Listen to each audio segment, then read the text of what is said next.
নমস্কার। কবিতা বসন্তের নীড়ে, কলমে বিভিনাথ। তৃণপল্লব ও পত্রপুঞ্জে সমৃদ্ধ প্রকৃতির সাজ,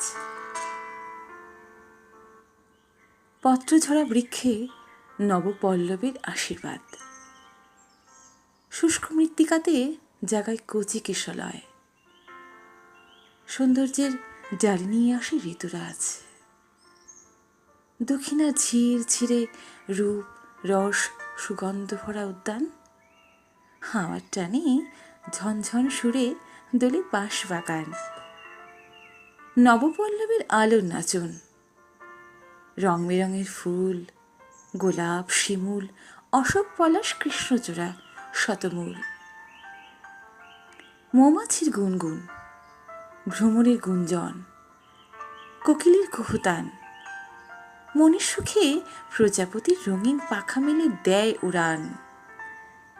কোকিলের কণ্ঠে কুহু কুহু শ্রুতিমধুর তার, সৃষ্টির নাশ করে আমরা কেড়ে নিই ওদের প্রাণ। শোনা যাবে না আর শোনা যাবে না। কোকিলের কণ্ঠে কুহুতান, শিমুল পলাশে রাঙাবে না বসুন্ধরার বাগান।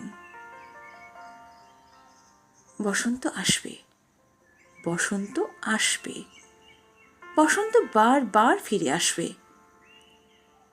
কিন্তু নিঃসর্গ নিধনের কুফল অশ্রুধারা ভাসবে। শুষ্ক পাতা ঝরার গাছ হয়ে যাবে শূন্য, ছড়াবে না আনন্দের রং, দৃষ্টিনন্দন ফুলের শূন্য। একদিন চলে যাবে বসন্ত ঠিক তার তীরে। খুঁজে পাবে না তাকে ফাগুনের রক্তিম ভিড়ে। মানব শোষণের যন্ত্রণা আর অনাদরের শ্বাস, শুধু থাকবে বসন্তের স্মৃতিরেখার ইতিহাস। শান্তির খোঁজে চলে যাবে বসন্ত তার নীড়ে, শত চেষ্টায় পাবে না কেউ খোঁজে বক্ষ দুয়ার চিরে। নমস্কার।